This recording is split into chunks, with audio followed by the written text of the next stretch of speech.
which trees to cut, and I go by the rule of 30, which ones not to cut. How do I choose? I'll leave that one, but I'll take that one and take that one.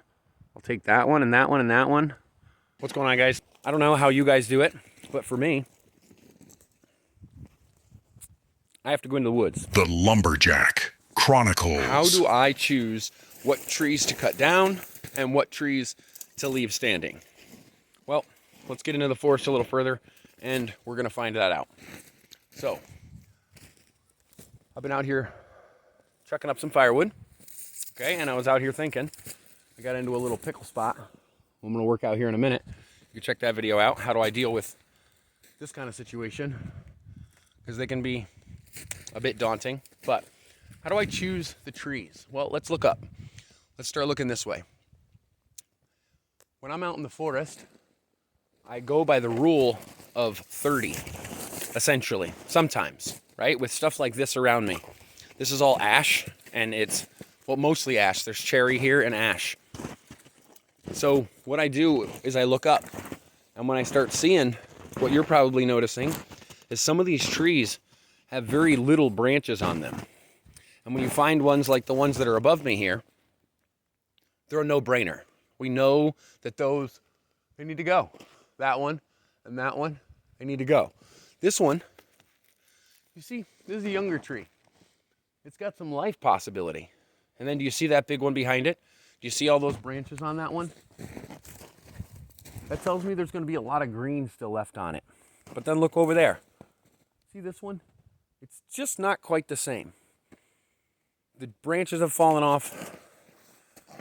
The tops of the trees are dying. And that tells me that that tree is definitely ready to come down. There's dead up there, which is dangerous. And I need to take those trees down. So I just walk around the forest and I look. Just like we're doing right now. I can see that that one has to come down. It's a standing dead. That's a standing dead. That's a good tree. That's a cherry. This one here, check this one out. Is this one good or bad? Right here. What do you think? Is that a good tree or a bad tree? It's a bad tree. Look at the top of it. No branches. Probably hardly any leaves. I mean, you might get 10 leaves on that tree. So I choose to take that tree. Look at this one over here. See that one? That one's kind of weird. It's kind of a mix. Do I take that one? Do I leave that one? So for me, I see that it has enough branches that I want to know what it's like in the springtime. I'm going to leave that one. I'll clear everything else out around it. And if it's dead next year, then I'll come collect the firewood from it then. But the reality is if it's still good, then it'll drop some seeds, and I want to be able to collect the seeds and also have them seed out here so I can take some of these seedlings and plant them where I want them to be planted rather than where nature has them planted at the moment. So that's how I figure out which trees to cut down. Let me know in the comments how you guys figure it out. If there's any other little tricks that you can tell me, because this is a journey for me. This is just how I do it. With this kind of stuff. Most of this, you can tell, is standing dead. Most of this needs to be wiped out. The emerald ash borers took them out. They really love these ash trees. But I have a whole lot of firewood to work on. So cutting down the trees,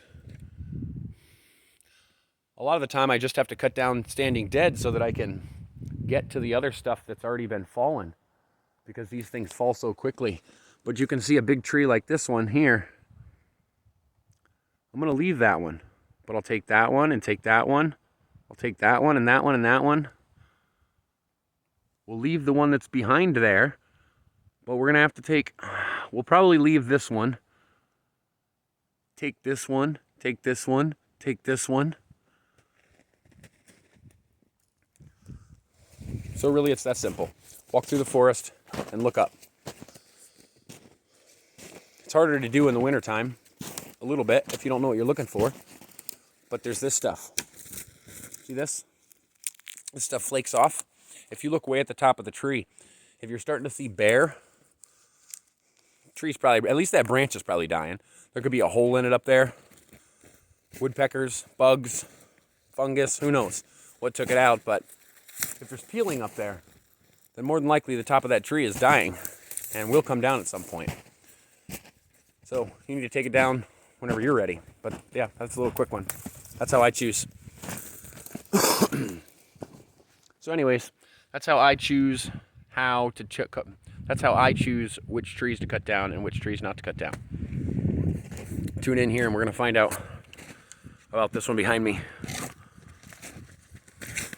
And how I get that one down. Because I've had to learn that on my own too. They get a little funky. Sometimes they go this way, that way. You'll find out that in another video. Thanks for watching. See you next time.